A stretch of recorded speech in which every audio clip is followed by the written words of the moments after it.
thank you so much. I'm absolutely delighted to be here with my friend Sheena. We should tell how we met later. But first off, I want to congratulate you on writing such an engaging, accessible, and helpful book. You know, I did pick it up over the weekend, and I thought, oh my gosh, am I going to enjoy reading a book by a professor at the business school? Is it going to be like a meal of eat your lima beans, or is it going to be a hot fudge sundae? And I was so pleasantly surprised at how good the ice cream is. Oh, thank God. And the main reason is because it is filled with such fabulous anecdotes. And we're going to get to some of those in a minute. Let's start off with an anecdote that you start off with, which illustrates your central premise, that we tend to think of works of art and inventions as coming from some mysterious, maybe sleepy place in the back of our minds, and one day they burst forward, and we don't know how the idea came to us. You say that's not at all how really creative problem solving works. So let's start with your case in point at the beginning, which is the Statue of Liberty. One of my favorites. Me too. I love Lady Liberty. I mean, particularly because I'm the daughter of immigrants. I mean, Lady Liberty, just everything she stands for, hope, opportunity, innovation. But actually, one of the things that we don't often talk about when it comes to Lady Liberty is how did Robert Bartholdi actually get the idea of how to create her? Now, of course, you know, we read stories about how many years it took him to build him and how he had to raise money in France and then in New York City and Philadelphia to actually first build her and then create that pedestal upon which she stands.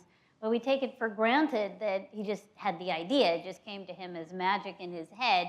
And then voila, all of the work was about the execution. What's interesting about Lady Liberty is just like any other innovation throughout history, she's a combination of existing ideas or existing elements. So if you take a look at Lady Liberty, she's as big as a colossal monument that was guarding the ancient Egyptian tombs. In fact, there is just a colossal statue that right now stands in the Metropolitan Museum of Art. If you want to take a look at one of the kinds of pieces that gave him the initial inspiration.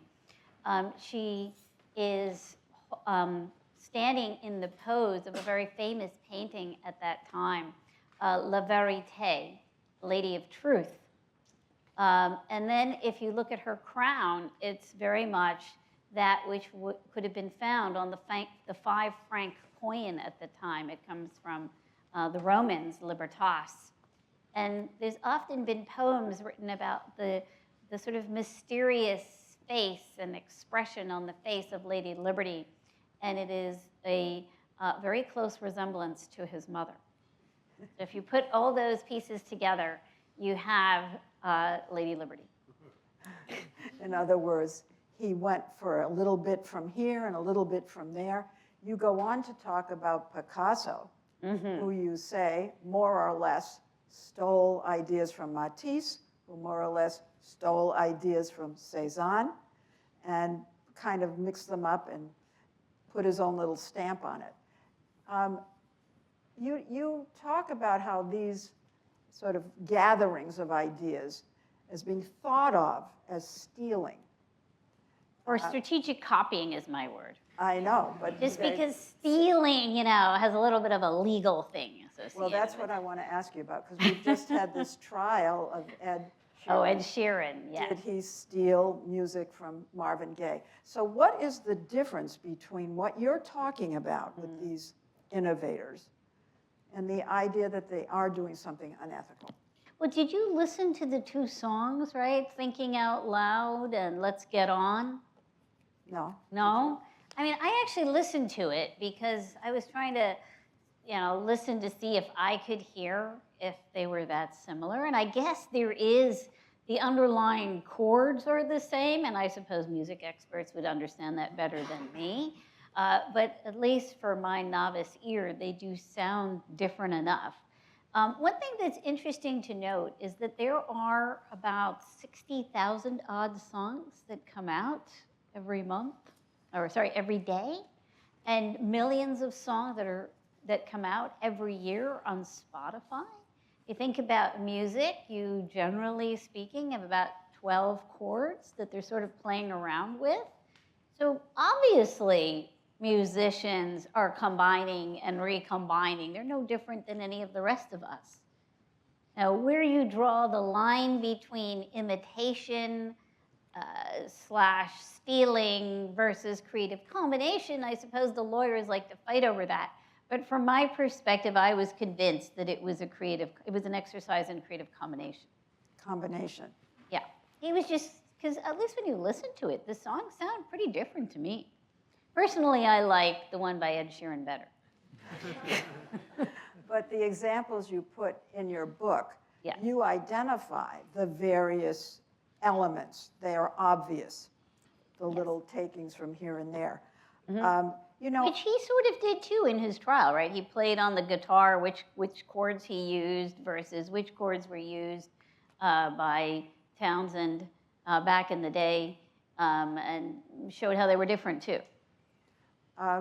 you know, I want to ask you about something that I think is an assumption that most of us have, and that is that we can go to sleep and wake up in the morning and the problem's been solved. And this book is saying that is not a good way to go about creative innovation problem solving. So what is mistaken about that notion that things pop into our head in the middle of the night when you're unconscious, really? Can I ask the audience a quick question about this first? Are you going to get personal with me? So think Do you back. know that the questioner can duck an answer? So I have a question for you guys. Think back to the last time you had your best idea. Where were you? What were you doing? Just call out. Shower. Okay? Cooking. Walking, running. It used to be the shower, now it's teeth brushing. Oh, okay. Flossing. Yeah. So no one said sleeping. Anyone ever get a great idea in a nap? Yes, right? Trying to fall asleep, right? So it turns out that when you do research on this, yeah, in fact, most people, when you ask them when did they get their best ideas, so-called aha moments, they are doing these sort of seemingly mindless activities that are routinized and just suddenly things come into their head. About 20% of our aha moments come during these times. You know, scientists refer to these as mind wandering, but about 20% of our aha moments come during mind wandering. About 80% come during when we're actually just deliberately at work thinking. The interesting thing, though, is When even we're at work, when you're just doing work, that's when the best ideas come. that's when 80%. And what's interesting is that the 20% that you get in the shower or when you're taking a nap feel really good. They really do feel good. I mean, how many times do you wake up in the middle of the night convinced that you've solved all your problems? And then the next day you wake up and you tell somebody and they're kind of wondering why, you know, what are you thinking? And a lot of times I wake up in the morning and realize that all the things I thought I had solved in the middle of the night are actually gobbledygook in the morning. And it turns out that when you track these ideas that come to you during these off times, they are less likely over the course of weeks to actually be implemented than the ones you got at work. So we do tend to overestimate the value of these aha moments that we get during mind wandering. That's not to say that they're not helpful. They probably still motivate you, but it isn't where you're going to get your best ideas. Well, on this very point, you go after some of the practices that we've all thought of as tried and true to solve our problems that we're working on. And one after the other, you kind of topple them over. And one is daydreaming. You know, people think we don't have enough time for daydreaming. you hear this all the time. But you're saying that that's not a good way to use your time to solve a problem. So daydreaming is another form of mind wandering, and what I would say about that is it is helpful in so much as you may need time to allow yourself a break, because your brain will eventually get tired. So there's two things about it. If I force you to keep working, it turns out persistence will pay off. Even when you're uncomfortable and you don't want to do this anymore, if I force you to take an extra hour thinking about this, even though you think you've run out of ideas, we know that you will actually come up with more ideas. They won't be coming out as fast and furious, but you will come up with more ideas, and usually the quality is better. So that's one thing about the sort of spending that sort of deliberative time thinking about something. Now, it's not a sort of mindless daydreaming, but you're deliberately thinking. When it comes down to this daydreaming, meaning I'm not deliberately going out of my way to think about it and it's just coming to me when I'm walking or taking a nap, that stuff can sometimes, again, on occasion, be helpful because it might help you reframe the question, might make you recall something that you didn't think of before. But let's face it, if you don't have the information you need to solve the problem, it isn't going to magically appear in your brain. I want to go on to one of your other wonderful anecdotes, which involves a woman who went searching for an answer to a very specific question. Her name was Nancy Johnson. Yeah. Okay, so tell her, who was she, and what was the problem she was trying to solve before you tell them how she solved it? So Nancy Johnson invented something that I think is one of the greatest innovations of all time. It's one of those rare innovations that's seamless, that's simple, that stood the test of time, that everybody loves, whether they're rich or poor, whether they're from the East or the West. It's hard to find anybody that has anything negative to say about this particular innovation. So it's also apolitical. And so what she invented was ice cream. Right? Is there anybody on the planet that wouldn't agree that ice cream is pleasant? So she lived in the 1800s. She lived in Philadelphia. She was in her 50s. She was the wife of a chemistry professor. She was also an abolitionist. Back then, they did have ice cream. So she did not invent ice cream. In fact, most innovators don't actually invent the very thing they become famous for. Ice cream existed. In fact, George Washington paid $190 for a bucket of ice cream in 1790. Can you imagine? And so the question was, how do I make ice cream affordable and accessible? And back in the day, the way they used to make ice cream is you would get a big bowl, you'd fill it with ice, and then you'd put a little bowl in there, and you'd fill that with cream, and you would stir and stir and stir and stir, and it was back-breaking labor, and it would melt as you were making it, and it would also form lumps. And so the question was, how do I make this more accessible? So the first question was, I need to keep it cold. I need to make this easier to make. It can't become back-breaking labor. And third, I need to, when I'm making it, it can't form lumps. And so how does she solve these problems? Well, first of all, she found the water pail. Now, water pails had been around for at least 400 years before this. So she takes a big water pail. You can make a lot more ice cream if you use that as your base. She fills that with ice. And now she's going to put the milk in something that's going to keep it cold. Now, in the 1800s, women weren't allowed to go to taverns, but men did. And what they used to keep their beer cold was pewter. So what if I make that internal bowl made of pewter? So we can now keep the milk cold. Now I want to make the labor easier. So I'm going to use a hand grinder like the ones they used to use for making coffee and grinding spices. And now I'm going to attach to the grinder some spatulas that have holes in them. So not only will that make it easier to stir, but it'll also prevent the lumps from forming. Now, we don't know exactly where she got the idea of the spatulas with the holes in them. But one speculation is that she might have encountered runaway slaves from sugar plantations, because she was an abolitionist, and she was actively involved with the Underground Railroad.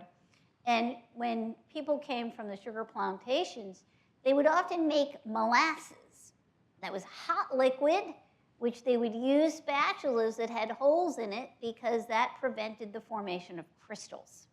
Okay, now if you put these things together, the water pail, the pewter thing in which you put your milk, the hand grinder attached to spatulas with holes in it, you have the first ice cream maker, which actually was dubbed a disruptive technology in 1843 by the Library of Congress.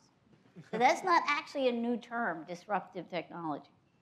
Well, what's interesting, everything about that story is interesting, I think, but this woman was working basically alone. And one of the other practices that we all think we should all be doing if we are trying to innovate is brainstorming with a group. Wow, you just slash brainstorming to bits. We should not be brainstorming. So explain why. Well, in a nutshell, if you think about brainstorming, I call it a sort of bias-making exercise, a group bias-making exercise. It's a collection of a lot of biases that happen. First off, so one of the exercises we do in Think Bigger is this exercise that my PhD student Blaine and I created called the sharks and the dolphins, where the sharks have to think of the problem by themselves and come up with as many ideas as they can think of. And then the dolphins work in a group where they're generating ideas collectively, fast and furious. And first off, what we find is that the sharks do generate about a third more ideas than do people that are doing the sort of typical, the more standard brainstorming. And second off, when you look at what people generate as individuals, because they're not being immediately influenced by everybody else talking, they engage in more independent thought. I mean, there's lots of problems with brainstorming, but simply put, when you're having to think in a group, there's just way too many biases that are occurring that's preventing you from actually thinking alone, such that you can actually leverage the diversity of thought that exists in that group. You know, this book is in many ways so revolutionary because you're taking the practices that we have all thought were the best way to innovate, and one after the next, you just topple them over. You outlined 6 steps that people should take when they are trying to solve a problem in business or in science, engineering. This is a very time-consuming exercise, and yet it's astonishingly effective. One of the first steps, maybe the first step, is called choice mapping. Yes. Well, that's my alternative to brainstorming. But you're alone. You're making this little map of your choices by yourself, and you're writing it down. So explain why this is such an important step to begin with. Yeah, so choice mapping is something you should do alone, and yet obviously if you have 5 different people who all do it and share their choice maps and share the results from their choice maps, you will get more ideas and higher quality ideas and a bigger diversity of ideas. So there is a role for having others also contribute, but the exercise of thinking is alone, at least the exercise of development. So what is a choice map? So think of a choice map as a sort of template that you can use for generating ideas, rather than asking yourself, how do I solve my problem? Like, how do I take advantage of ChatGPT now to find my career or to change the way I do my job? What you're going to instead do is create a little matrix. So at the top, you're going to put, so what's the problem I'm trying to solve? Then you break it down, just the way Nancy Johnson did, into what are, say, 3 challenges or subparts of this problem that I need to solve for. And now what you do is you search, just the same way as Nancy Johnson did, not just in your own industry. Obviously, you want to know what's the best practice in your own industry, but now you search in other places, other industries, perhaps other points in time, as to how they had solved for each of those sub-problems. And now you take those different tactics and you combine them. So the water pail, the hand grinder, the spatulas, you combine. With a choice mat, what we do is we don't just confine you to 3 tactics, 1 tactic per sub-problem. You actually have to search for multiple tactics for each of your sub-problem so that you can create multiple combinations and then identify the one that's the best. That's how I actually think ideation is done best, because that's when you're able to both optimize on making sure that whatever idea you generate is useful, but also novel. So I found my own anecdote that's not in your book. Ah, okay. It's by Danny Meyer, the restaurateur. Ah, It's in okay, his that's book right. called Setting the Table. Do you know about this? I do know it's Danny Meyer. But do you know that he practices your method? I did not know that. He says that when he starts to think about a new restaurant, and he's opened about 12 in the city, and they're all incredibly popular. I love them all. Yeah, they're great. He goes around the world, and he tastes all different kinds of food. The top French food, but he also goes to taco trucks. He not only tastes the food, he goes into the taco truck to see how they do it. He goes into the kitchens. He sees how they serve it, and he makes notes.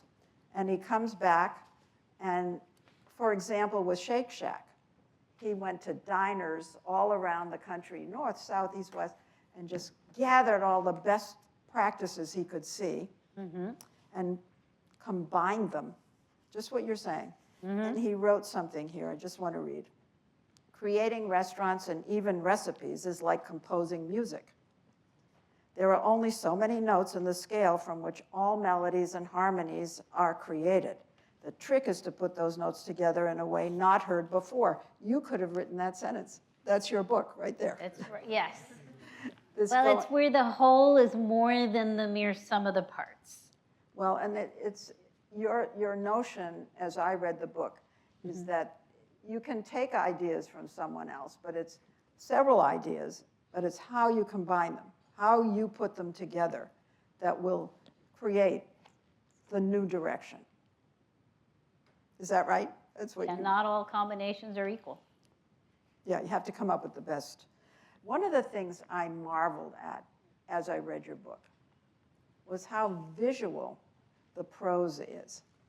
You have many passages where you very vividly describe landscapes, and you depict paintings, and you're blind. Yes, So I it's wanna true, I know- am blind. Yes, you are. But how do you do that? How are you able to write a book where you're painting pictures for our mind's eye to see? Well, I think for me, I'm constantly asking people, particularly the people that I work closely with, to describe things. It frustrates people to no end.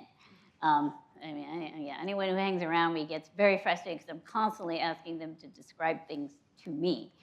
And then I do this other really annoying thing, which is that I'll ask more than one person to describe the same thing, right? And they feel like I don't trust them. And so you notice how it's all the people that know me well that are laughing because they're like, exactly. So yes, I have this way of asking multiple people to describe the same thing to me. And the reason is because actually no two people describe things in the same way. So in a weird way, I feel like I get to see things even in more detail than others do because I'm essentially taking, I suppose, for lack of a better word, a combination Yeah, of exactly. these various visuals and identifying, okay, now here seems to be what this thing actually looks like.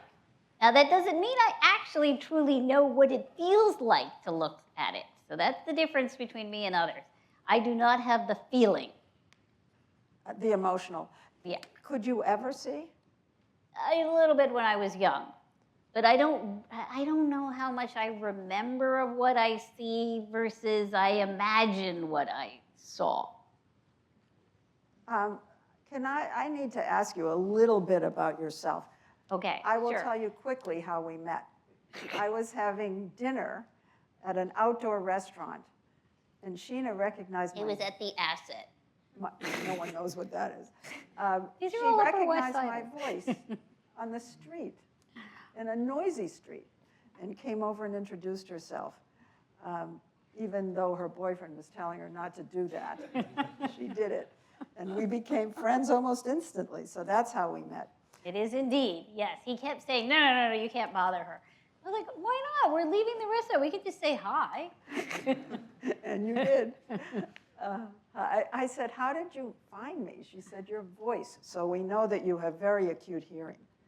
Can you just give us a little sense of how it is that a person who's basically been blind her whole life was able to go to college and graduate school? And I know how you get around this city without help. I've watched you. Tell us just a little bit about that trajectory, because as you've told me, very few people in this country even know a blind person. That is true. It's one of the sad truths about, I mean, it's true that this country probably still does more than probably any other place on the planet. But yes, most blind people are still, they live on government handouts and don't have employment. It's actually very tough to get employment if you're blind. So, I got very lucky. Can I interrupt? Lucky? Do Yeah. you know women talk about luck, but men don't? Oh, Be okay, careful okay, there. okay. Sorry to interrupt, but go on. This is why she's Lesley Stahl. She's amazing. But I don't think you, I think that you created the luck, but go ahead. Thank Tell you. your story. My father died when I was 13, and my mother, who's actually sitting here today, was somebody who was a very big believer that it was education that was going to be key for both mine and my sister's future. It was something very, very important to her. And my mother felt that, whatever money she had, she was going to send us to college. And, I was the older one, so I went to college first.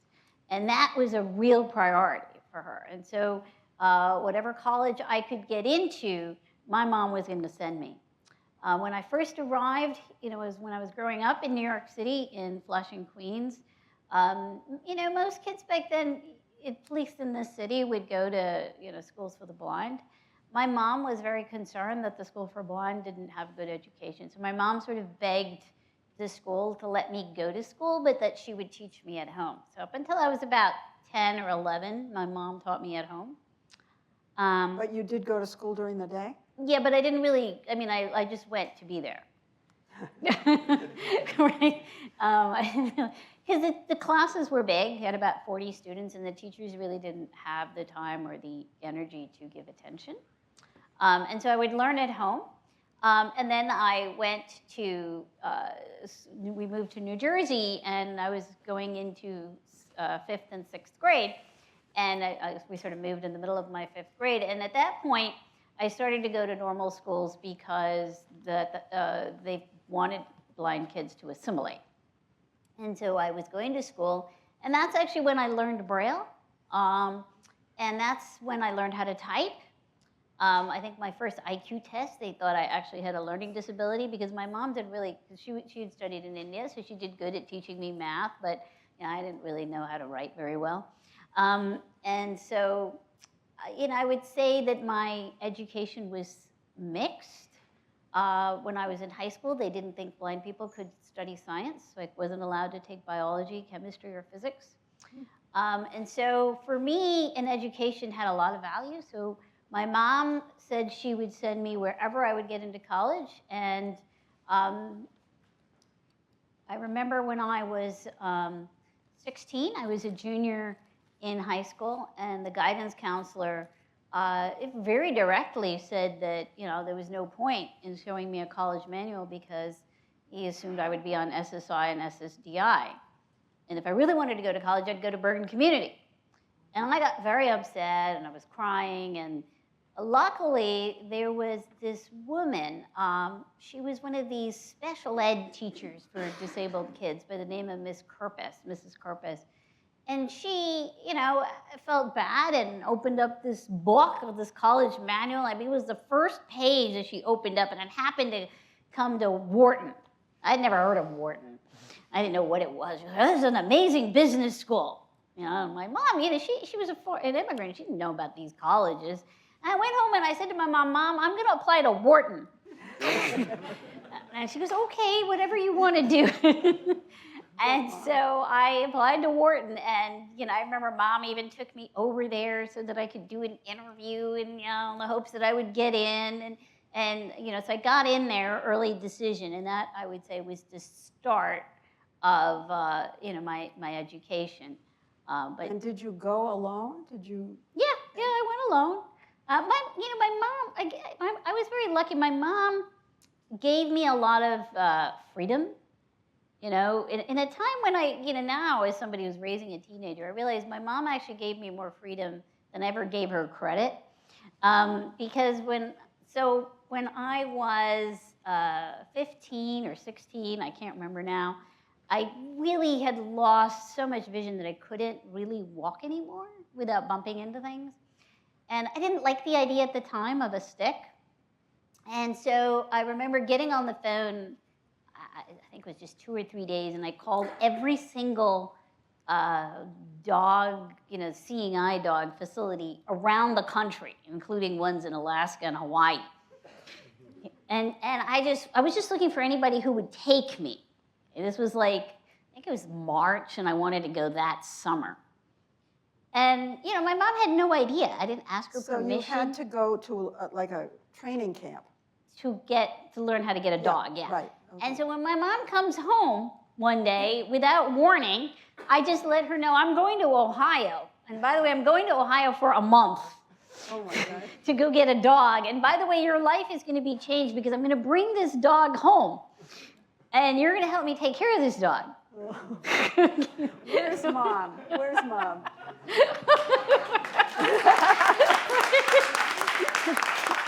Your head is down. You are a really good mother. You are fabulous. Yeah, go ahead. So I had a dog, and so I went with the dog to Wharton.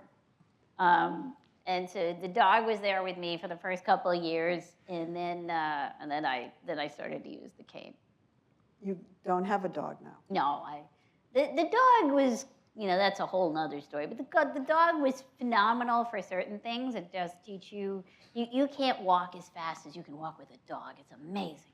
It's the most amazing feeling of freedom when you walk with a dog than any other thing. But there's just so many problems. It's inevitable that other dogs will try to attack it. You're constantly breaking up dog fights. You're constantly trying to prevent the dog from eating food.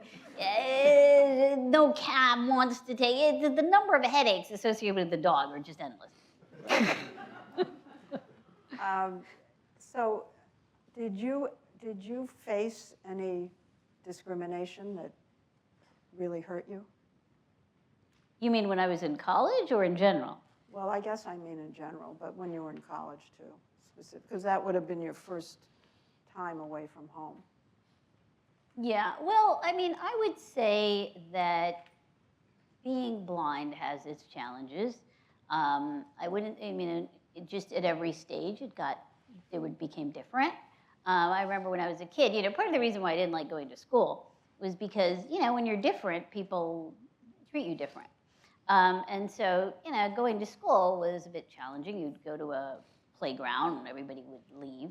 You'd go sit in the cafeteria. They would leave. Every time you sat at a cafeteria at the table, everybody would leave that table and go to the next table. And people would be constantly picking on you. You'd try to sit in a chair and somebody would move the chair out as you were sitting down, and and then become this big thing of laughter. So those were things that happened when I was a kid. Then as you get older, as you already heard, I remember, so many kids today, obviously they take it for granted to take things like standardized tests or to be able to take classes. For me, even to do the minimum basic skills test, they would bar me. And for me, that became something valuable, right? We always want that which we can't have. And I would want to fight to take a test. Like, can you imagine wanting to fight to take a test? Right. In college, I went to Wharton because I thought I was gonna I wanted to do business, and I wanted to have, I had lots of different ambitions. I wanted to be a brand manager for Procter & Gamble, right? Remember that was big back in that time. I wanted to work on the New York Stock Exchange, and I had these visions of me walking up and down in high heels and a mini skirt, and I was gonna, determine the price of different stocks. And I had all kinds of other visions. I was gonna be an archaeologist, a brain surgeon. An ophthalmologist? An archaeologist. Oh, sorry. I hated ophthalmologists because my parents had me go to the eye doctor every 6 months while I was growing up. Literally, the doctor I still to this day most hate are the eye doctors, poor things. Because then I would be stuck as their guinea pig for days on end. But no, that was never a dream. But anyway, there were lots of, so for each one, I would realize that the opportunities weren't there. I remember even when I was an undergrad and the first time I wanted to become an experimentalist, I remember walking to a very famous person's lab at UPenn, and none of the PhD students would work with me because they thought I'd be a confound. And so then I went to the professor and I said, well, but I want to have the opportunity to run the study. And, it was actually Marty Seligman, and Marty Seligman said, okay, I don't give students this opportunity, but I will in your case. And then he basically told me to run the hardest possible study one could possibly run. But, I took it, I did it, and he actually ultimately funded it, and it ended up leading to like 2 publications, and that's what got me to grad school. I will say that even in 1991, I remember while I was an undergrad, because of my work with Marty, I went to work at the NIMH for a summer, in the program on seasonal affective disorders. And I interviewed for so many labs. And back then, it was not against the law to say, we can't hire you because you're blind. So, except for one scientist, every single one of them said no. But 1991, This the is right law had before. already been passed. No, it was passed in 92, I think. It had to have been 91 because I covered it. And Oh, I you had did? left Well, Washington in 91. Maybe it was 1990. I don't remember. Yeah. So they were breaking the law, but anyway. They certainly didn't think it was problematic. After that law was passed, Yes. I remember I did cover that day. Mm-hmm. And it was one of the most emotional days for me that I can remember covering, a Washington policy story, as you can imagine. How much better did life become for you and other blind people after that law was passed? So I The don't actually Disability feel that ADA helped the blind that much. I don't really see that much of a difference. Really? Yeah, and Ramps and accessibility and things like that have not made a big difference? well, I don't need a ramp. And I actually find it highly annoying now when I go to a hotel. They always insist on putting me in the room that's meant for the disabled, but I actually like a normal a normal bathtub. You have to call ahead and say no. It's like they lump all the disabled into one bucket. But,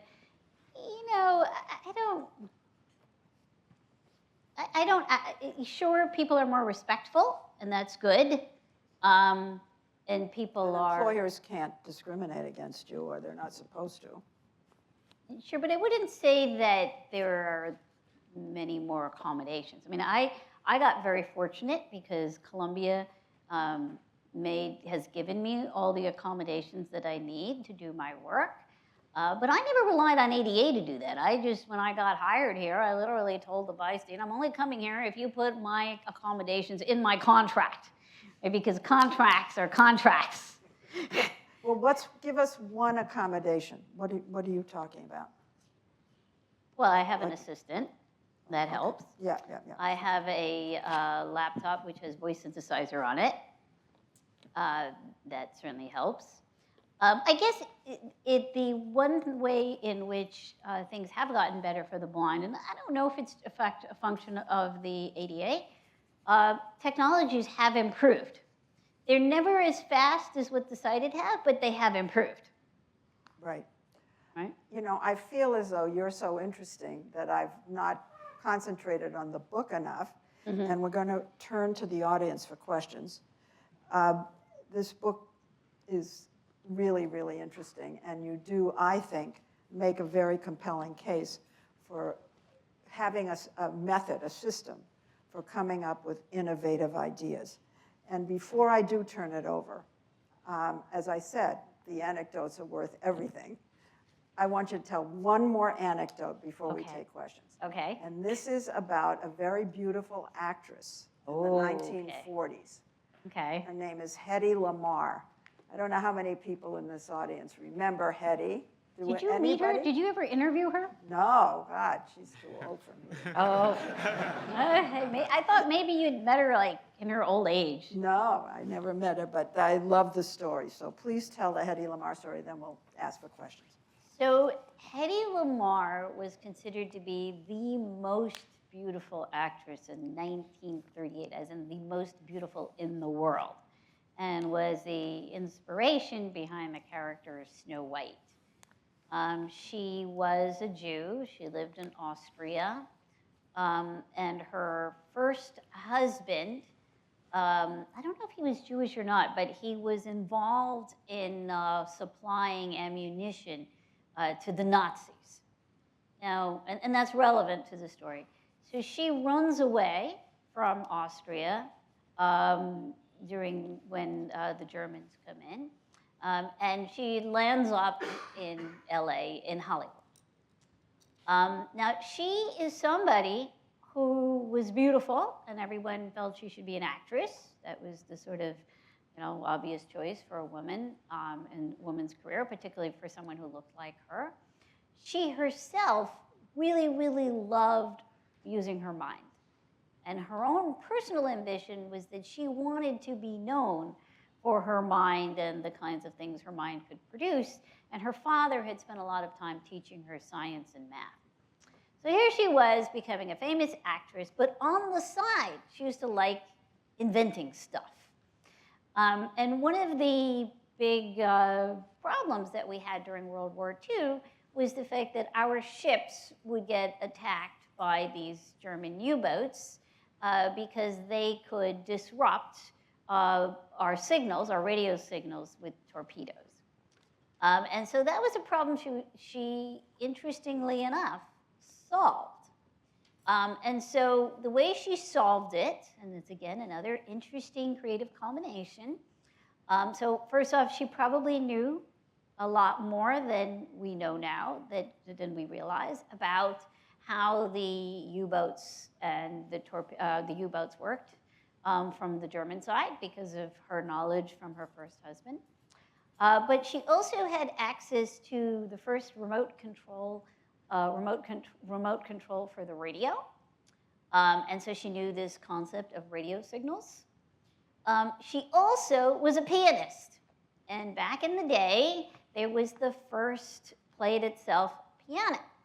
And one of the things she discovered one day when she was playing with a friend was, wow, when I'm playing the piano and we're doing our thing, we keep changing frequencies even though we're playing still the same song. And so she began to realize, oh my God, if you want to make sure that the torpedo can keep moving from your ship to the submarine to attack, and you don't want it to get intercepted, what about having it keep changing the frequencies?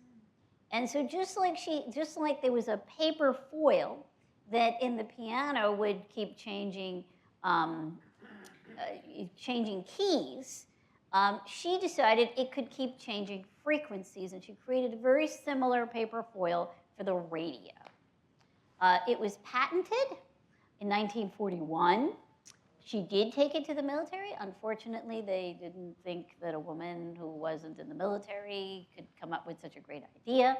But it was used during the Cuban Missile Crisis, and it is the basis behind Bluetooth and Wi-Fi and the phone, lots of technologies that we use today.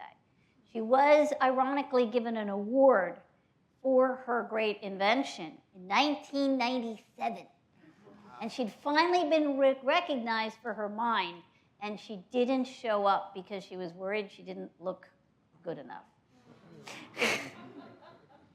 Which was the interesting irony of the story. She'd finally been recognized for her mind, but she sent her son because she didn't like the way she looked. Oh my gosh, such a good story, such a good story.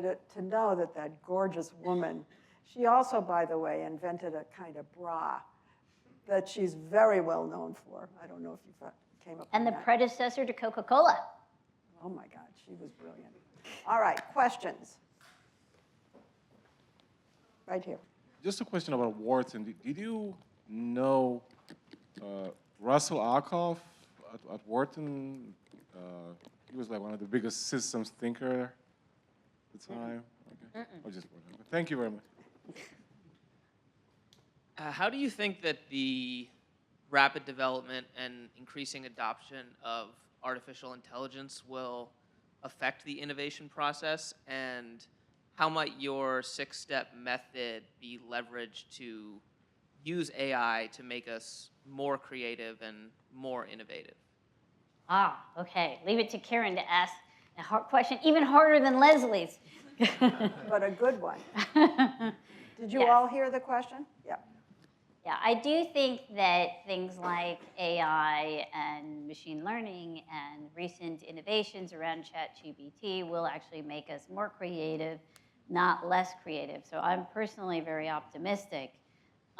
Historically, the reason why I'm very optimistic is because, you know, in the mid-1800s, when the camera was invented, people had quotes that sound sort of similar to what you hear today, which is, this is the end of painting, or the camera will supplant and completely corrupt art.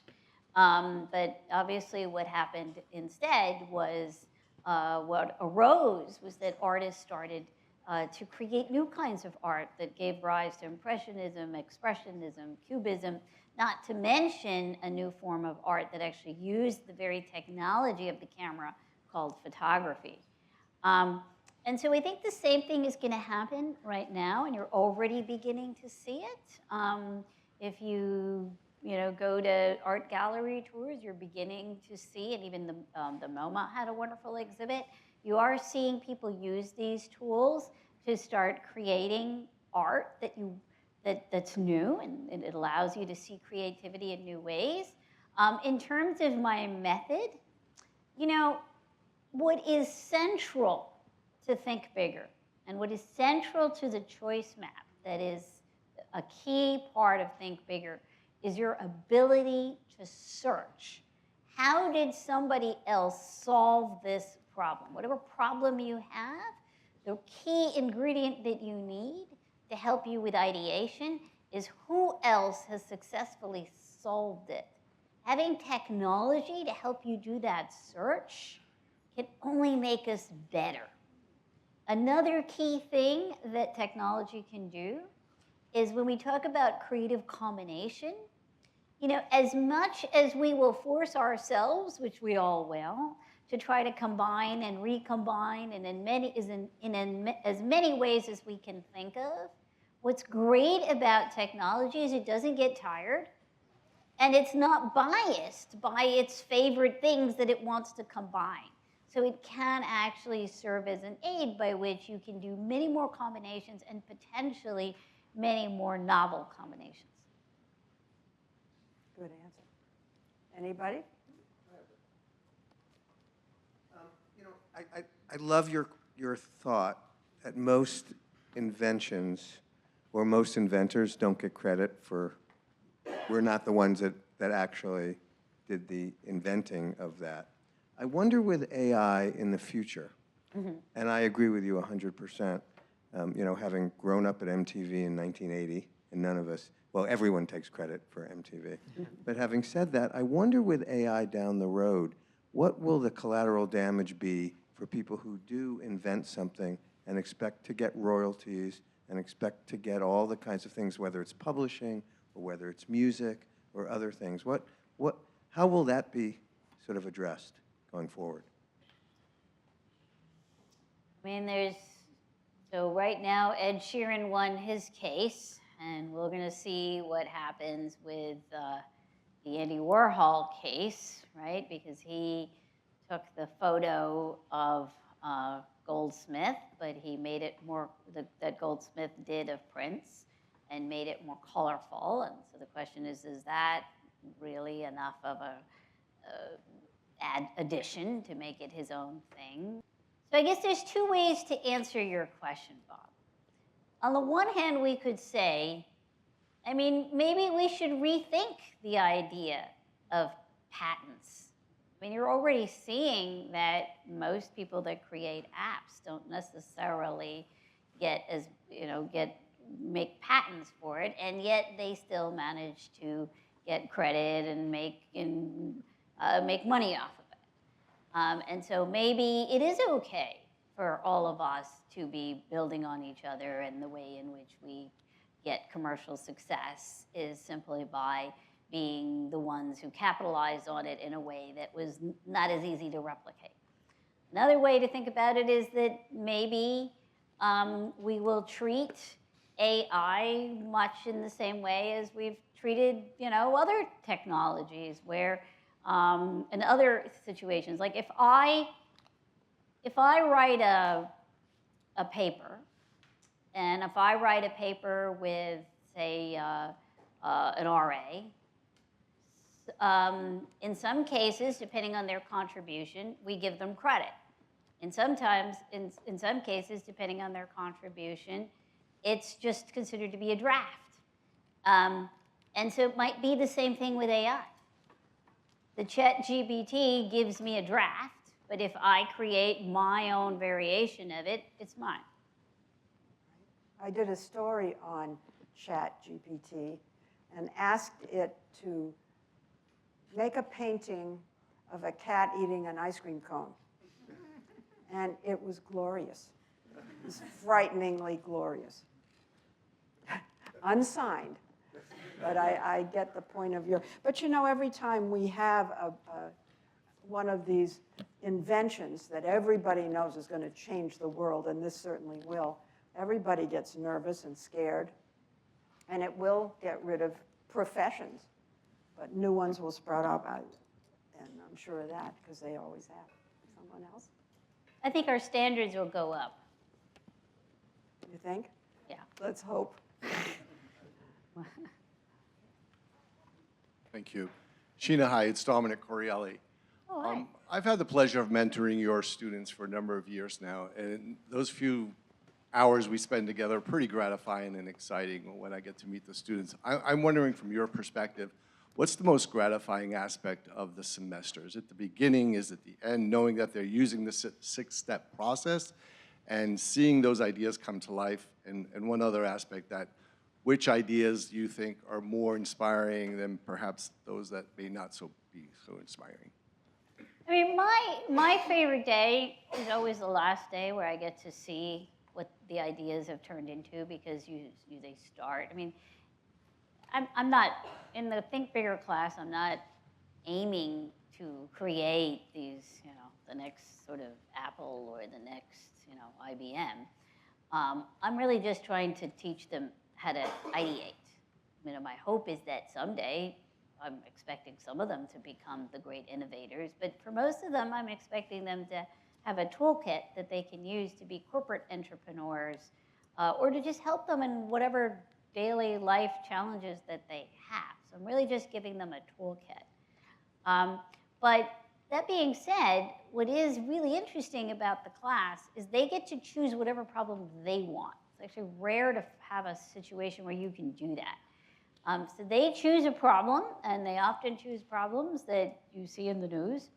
So whatever challenges society is being confronted by, they sort of land up in my class. So it's a great way for me to see what our young are thinking about. So that's always gratifying. It's always very interesting for me to see what problems they pick, and they pick those by class 3. And then it's always very interesting to see by class 12 where these ideas have gone and what do they end up being. And that evolution in such a short period of time is really amazing. I'd like to sit in and watch the progression. Yes?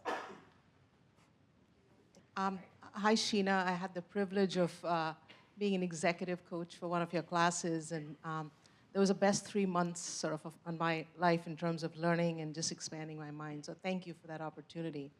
You know, as I was thinking about this conversation, the question that comes to mind is, what are your Nancy Johnson building pieces that helped you create the 6-step process? What were your Statue of Liberty pieces that helped you create the 6-step process? Thank you. By the way, thank you, Sharda. Sharda is probably one of the very best Think Bigger students I've ever had. She sat in the class and she's been amazing. So thank you. So I would say that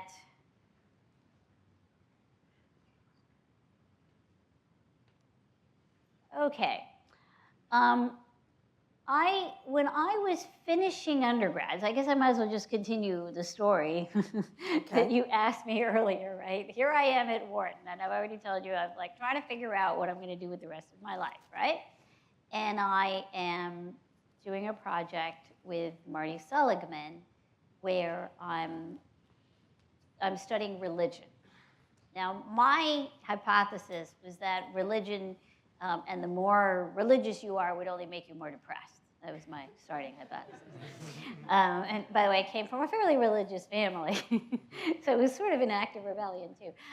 So anyway, I'm doing this project, and the finding that comes out is sort of the opposite. It was actually the very first documentation that religious commitment and engagement actually makes people less depressed and more optimistic. That was probably my first introduction, even though I didn't know it at the time, that I was actually very interested in choice. And I wanted to understand when choice helps and when choice potentially limits us. I originally thought I was going to become a clinical psychologist, and in fact had applied to a whole bunch of PhD programs to become a clinical psychologist. My advisor at the time, Marty Seligman, decided I needed to go to Stanford, which didn't have a clinical psychology program. And so there I was, headed to Stanford, which didn't have a clinical PhD program. And I was back to square one. So I'm like figuring out, okay, now what am I going to do with the rest of my life? Right? Because there weren't too many options available for a blind person, particularly back then. I think there's still more today. And so I remember, and interestingly enough, this is sort of related to the Think Bigger process, even though, it's more sophisticated now. What I did was I went through the handbook that the Stanford PhD program had, where they announced all their PhDs for the last 15 years. And I systematically called them all, the old-fashioned phone. I called them all, and I asked them what were they doing, and I had them describe their job, and I tried to gauge did they like it. But really what I was looking to figure out for myself was, is this something I could do, and is this something I could be good at, and would I like it? Those were the 3 questions I was answering. And so before I entered this PhD program at Stanford, which, I was kind of like, well, what am I doing? They don't have a clinical program. Well, what am I going to do here? Before I entered, so literally the summer before I went, by the time I got there, I had 5 different ideas based on these alums.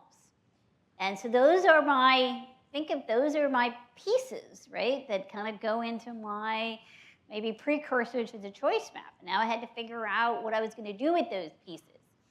And so I get there, and certainly one of them was becoming a professor at a business school. That was certainly one option, and that was something I learned from one of my dearest, a really, really wonderful person who's also written books. His name was Chip Heath, and he was the one who gave me, he told me about his life, and I was like, oh, that sounds really cool. And he was studying decision making. That sounded really cool. So I land at Stanford, and that was certainly one of my options. And then when I got to Stanford, I started to look at, well, what were the research topics? What was a topic that I thought I could do something interesting in and wouldn't get bored of? And I cycled through multiple options, and the option that surfaced to the top was choice, because I guess I had always thought about it. I thought also as a bicultural person, I had an interesting take on it. As a blind person, I felt like I had an interesting take on it. And there were some of the leading scientists there that could help me do something with it. We have run out of time. I don't know about you, but I hang on every word she says.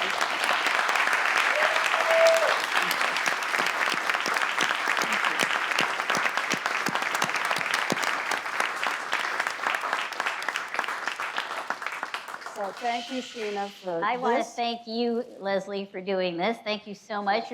I was petrified at the idea of you Well, interviewing you me. should be. Yeah. And I want to thank all of you guys for being so generous and coming to see us. Well, Thank I you. think you're the generous one for sharing your story with us. I'm sure everybody agrees with that. And the book, I recommend the book.